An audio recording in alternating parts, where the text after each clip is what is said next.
Good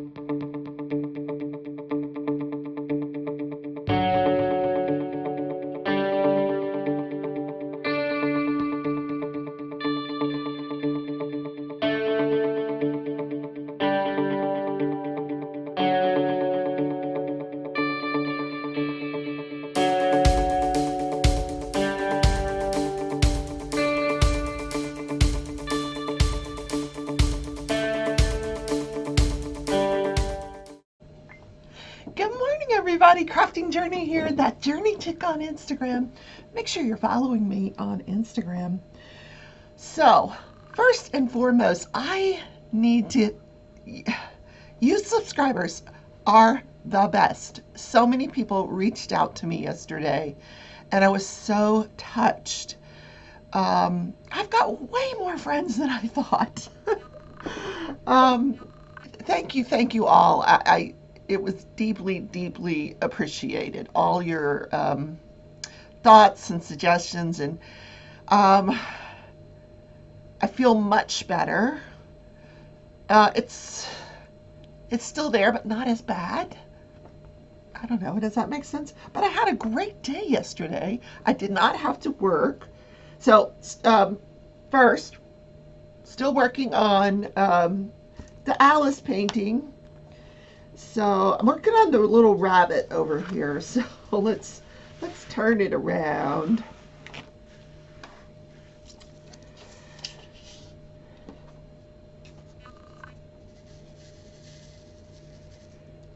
So I again up since 4 o'clock this morning, but I think I went to bed early.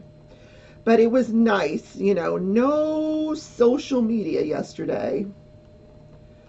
I did put up a video. I because I wanted to look at that loom knitting book, and I wanted to do it on camera so you guys could get my initial reaction to everything. And so it's the flip through is this book right here, the Amazing Loom Knits. So I'll put a link up here to that flip through. Oh my God, there are some amazing things to loom knit in there, and I can't do it all at once. But check that out, and in that video, there's a link in the description where you can buy the book as well off of Amazon.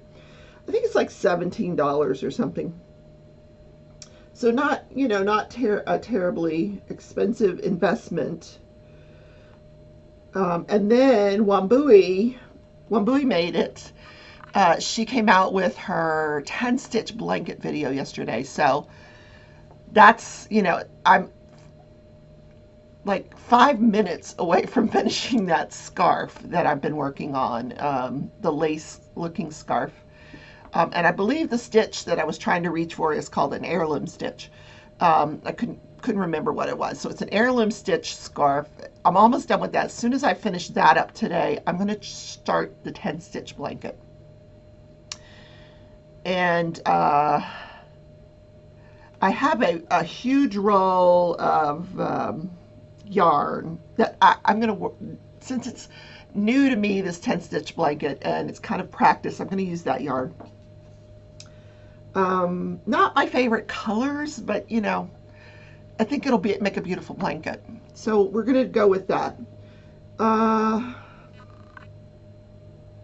So yesterday I got, I took the day off from work. I got all caught up on my laundry. I looked in the bank account and my tax money was there. Yay. So of course I did some shopping. um, but I just kind of tooled around the house, cleaning, organizing, and I feel so good about it. I opened up the windows to let some fresh air in, turned off the heater. I even slept through the night with it off. It just felt wonderful. And I looked at the house temp. It was like 64 degrees, which is not terrible. I changed the sheets on the bed and washed the blankets. And the dogs are like, "What are you doing, Mom?" I put in my Walmart order, and so I got a lot of stuff done, and it feels good. Yeah, like I said, sometimes my stress is brought on by this overwhelming feeling, and some of that overwhelmness is when things are stacking up, like, yeah. So I got a lot of things done and now I feel better.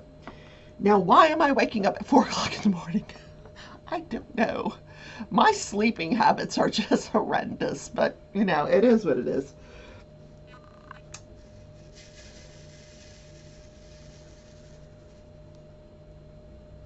Do, do, do, do, do, do, do, do. Oh, I talked to Mickey yesterday for a little while. Uh, yeah. She's doing okay. She's working through her issues as well. You know, Sometimes our illnesses just get ahead of us. We have to rein it in. So today is National. That's not what I picked.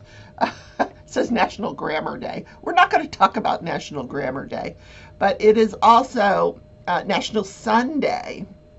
Not like an ice cream sundae, but like your son. Like my son, Ryan. His name is Ryan. Did I ever mention that? Anyway, back when I named him, there were very few Ryans. Like Ryan O'Neal maybe was the only one I knew. Good morning, Jake. Hi, buddy.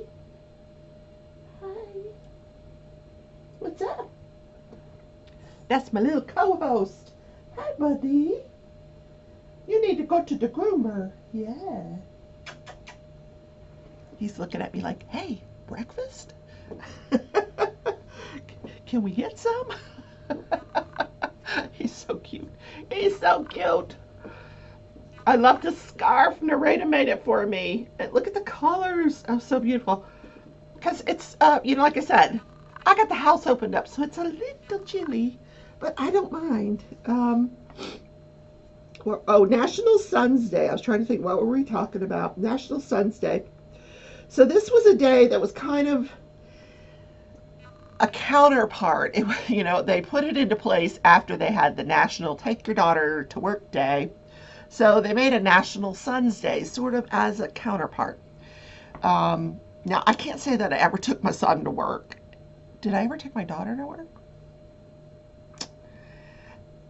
I really couldn't. The kind of work that I did not lend itself well to bringing your daughter or son to work with you. But in any case,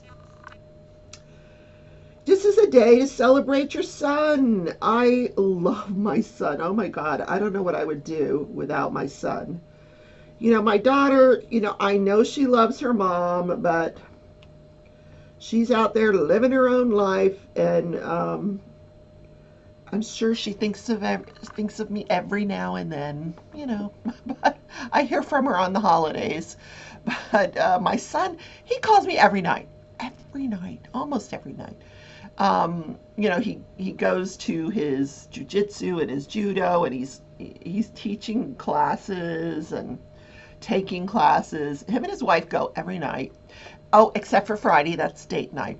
But so he calls me all the time. He'll come by. Mom, how you doing? He bought me a cell phone. He added me to his plan. Now I don't have to worry about the cell phone bill anymore. It's a huge relief. And now I'm going to offer him some money for it, But as soon as he gets the bill. Oh, coffee time. Mm-mm-mm.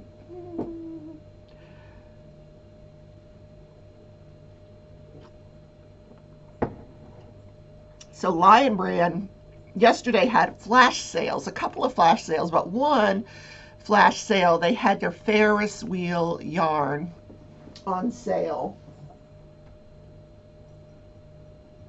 Now, I made a hooded scarf out of the Ferris wheel, but I don't remember which one it is.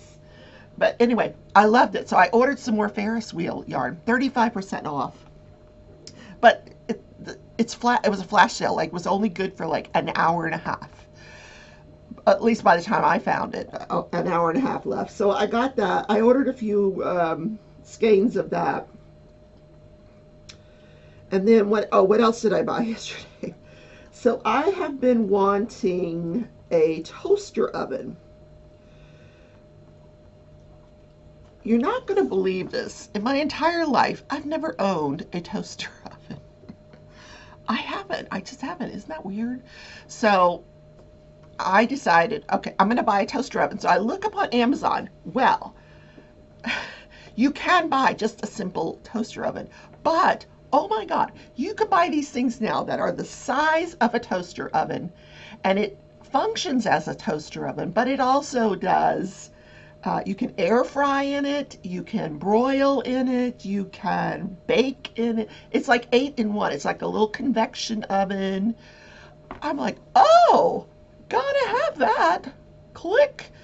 It was like a little over $100, and I thought, good investment. Now I don't have to turn the stove on. I can cook my little Totino pizza in this thing. I can heat up my toast in the morning or my banana bread or whatever it is, and I don't have to turn the daggum oven on. So I think it's a good investment. So, whoa, hey, what's going on over there? He has something going on with his throat. Every now and then it's like he's choking. Poor thing. So, and what else did I? Oh, I bought a yarn. It's not a yarn winder. It's a yarn. What do they call it? Hold, please. Let me look at my Amazon account, and I'll tell you what they call them. It winds the yarn, but it's not called a yarn winder, and it's tabletop. I will tell you what it is. When it comes in, I'll show you. And maybe we can demonstrate. Maybe I can demonstrate. Okay, it's called a Yarn Swift. So it looks like a little umbrella type thing, and it sits on the table, and you can wind the yarn, which is much better than doing it by hand, I figure. So, gosh, that won't be here until maybe next week. Now, the toaster oven, it's called an air fryer oven toaster oven. 8-in-1 combo, convection roaster with dehydrator. You can dehydrate stuff in here. How cool is that? And I'm trying to see how much it cost me. $119. You can French fry, bake, air roast, pizza, toast, defrost, air broil, and dehydrate. How cool is that? So, I just elevated myself, and it's a pretty good looking piece of equipment. Now I just have to find a space on the counter to put it, because I don't have much counter space in my kitchen at all.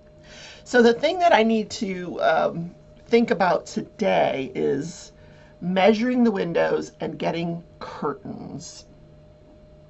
If you guys know of like a discount online place to order curtains, let me know, because that's one of the things I want to do today.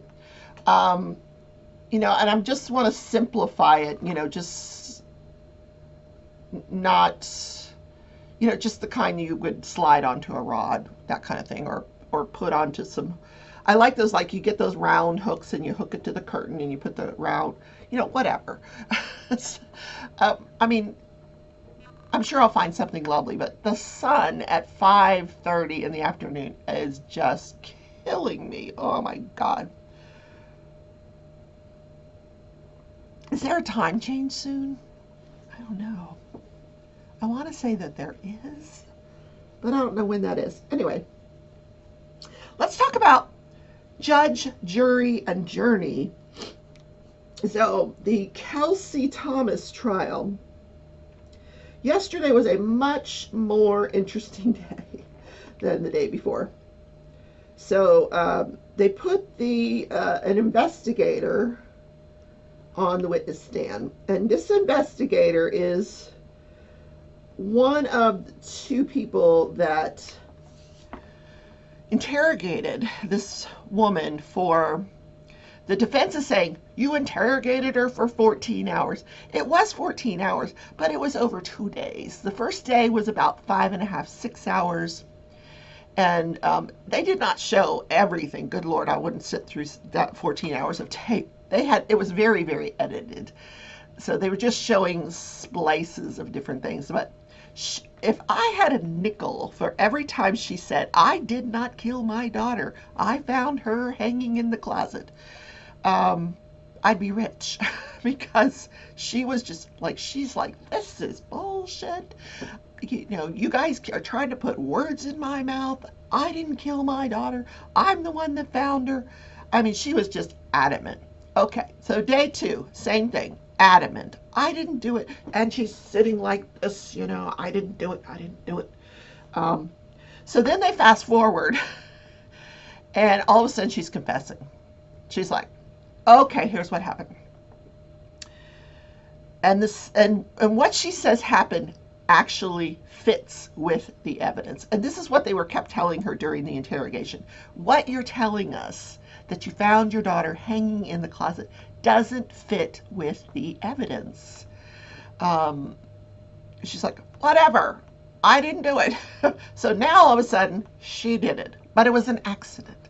So she said, she was very, very tired. She works at this Casey's. She works the 3 to 11 shift. She gets off late. She talks to her grandmother for a little while. She gets home late. Then she's got this newborn at home, and not newborn, 2-year-old, but um, she's taken care of as well. And she's exhausted, and she keeps saying, nobody will help me. I have no one to lean on. I never get a break. Blah blah blah. Anyway, so, and this 4-year-old child was acting out. And so she was very, very frustrated with her that day. She needed to go grocery shopping, and she didn't want to take her because she had been acting out. So she's like, go in your room, stay in your room, I'll be right back. So she leaves the daughter unattended in this room, goes shopping. They've got video of her at the Walmart, comes back, and her daughter's sitting there watching television. So now she's infuriated. I told you to stay in your room. Um, so now she's like, I got to give your brother a bath. She's like, I want a bath. She's being a little brat.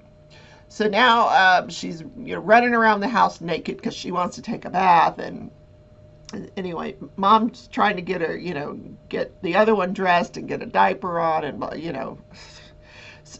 this poor woman, she was totally at her wits' end, and she said, I needed to take a nap because I had to go to work that night because I was so exhausted. So she tells the little one, go take a nap, go to your room, take a nap. She won't do it. She's like running around the house. So she finally grabs her, takes her into the bedroom, throws her on the bed, and then describes that she's, I don't know, she's doing this, and everything's going up, and she's yelling at her, and she's telling her, if you get out of this bed, I'm gonna beat your ass. So, and what she said, they're asking her, what did she look like when you were doing that? And she said, well, at one point she gasped, and her eyes were bulging.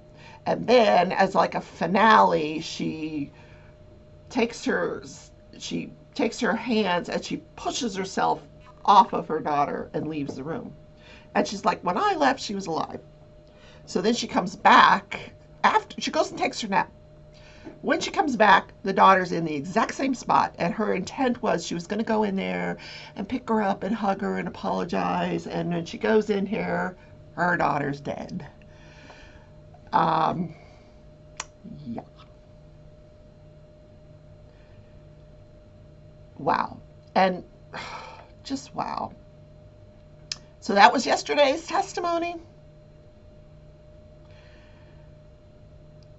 A confession. And then she writes a note to her family that she's very sorry. She didn't mean to do it. It was an accident. If you guys had helped me, maybe this wouldn't have happened. I guess she's trying deflecting guilt. I don't know.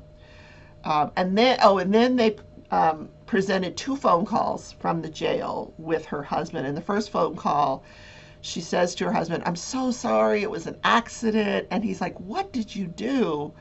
And she's like, I didn't mean to do it. It was an accident. Um, she doesn't really voice what she did to him. And then the second phone call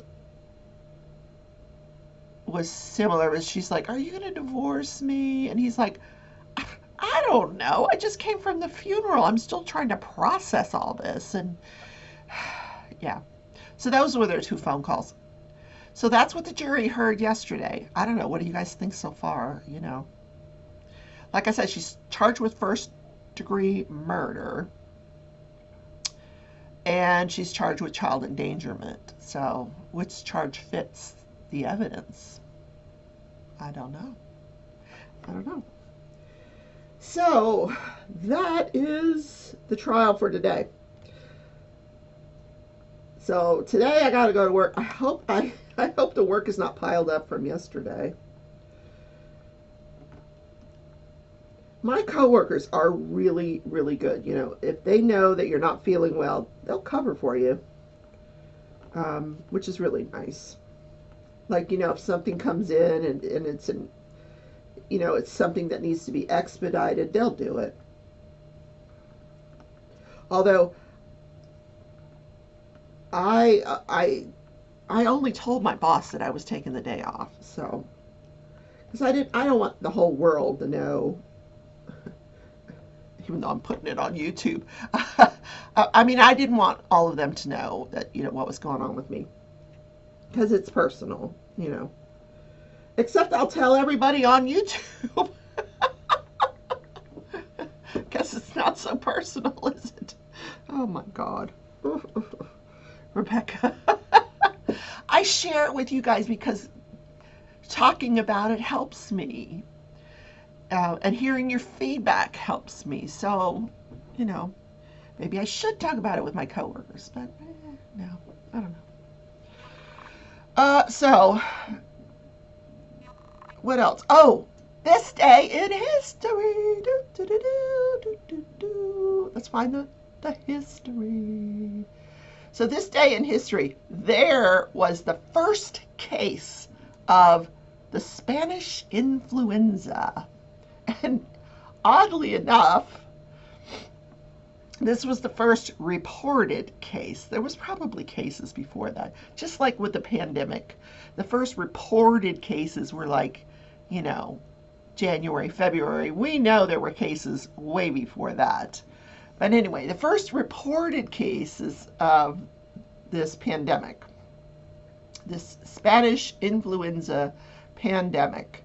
So the first reported case was this Army soldier out of Fort Riley, Kansas. Yay, Kansas!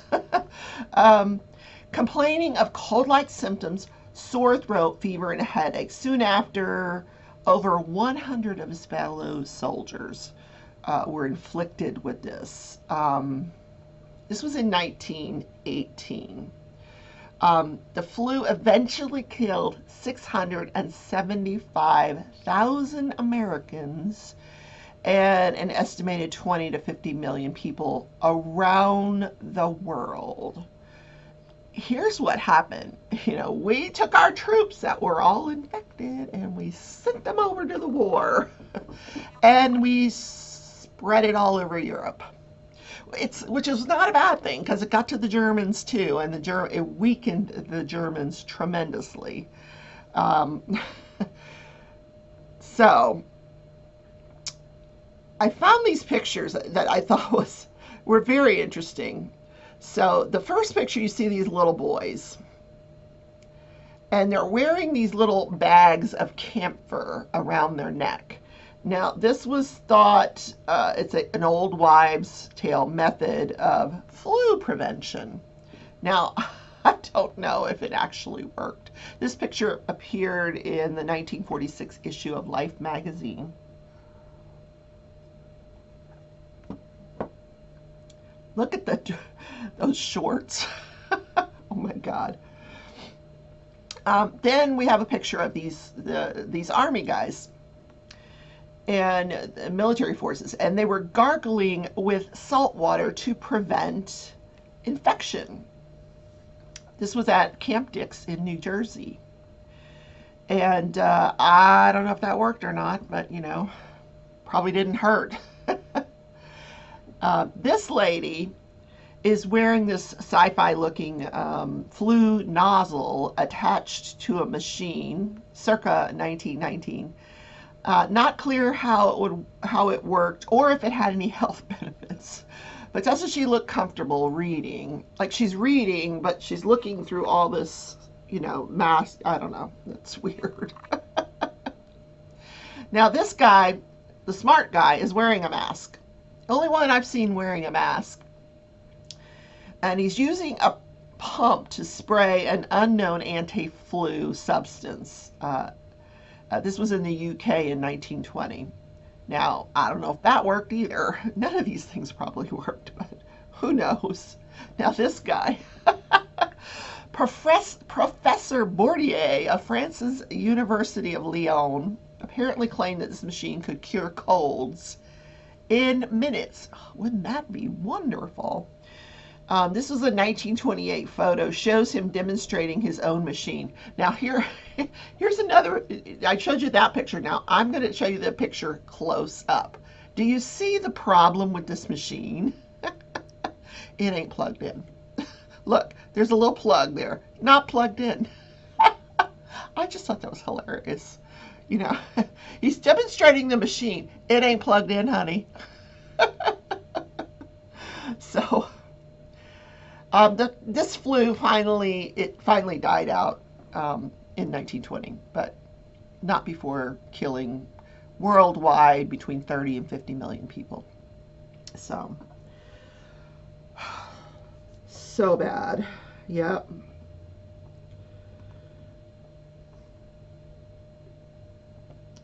But they weren't running around looking for a vaccine.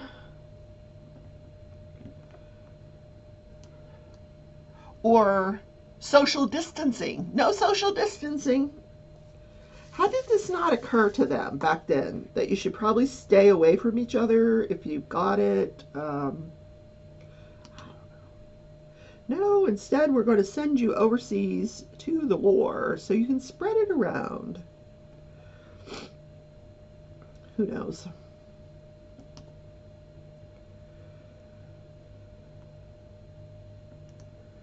So it's Thursday. The week is almost over. Woo-hoo-hoo.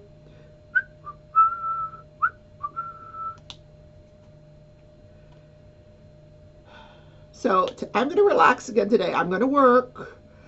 I had moved my office from the third bedroom into the dining room because I had a very large project I was working on. It was spread out all over the dining room. So I cleaned all that up. I closed the notebooks because I don't need them anymore. All these huge notebooks. Like these notebooks were these 4-inch notebooks. So I cleaned it all off, put it back in the third bedroom where I'm going to work today. And, now my dining room is back to being my dining room. So today I need to just, because I took a bunch of papers, how you stack them up and you're like, I'm going to go through these and figure out what they are and organize them. That's what I'm going to do today. Time permitting, because I'm sure I'm going to have to catch up from yesterday, but it'll be fine. Yeah, it'll be fine. And then I'm going to measure for the curtains. Yeah. So Thursday night is Wolfpack. She is at 6 Central or 6:30 Central, something like that. A real sweetheart. Take a listen to her if you get a chance. Wolfpack diamond painting. Yeah. Winds to increase in your area today. Gusty winds could blow objects around.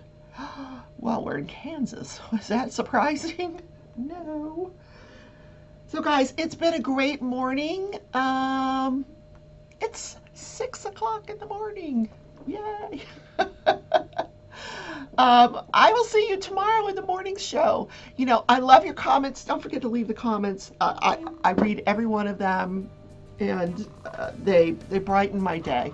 So you guys have a wonderful day. Take care. Let me know what you're crafting. Put a picture in the Crafting Journey Facebook group. Love to see it. And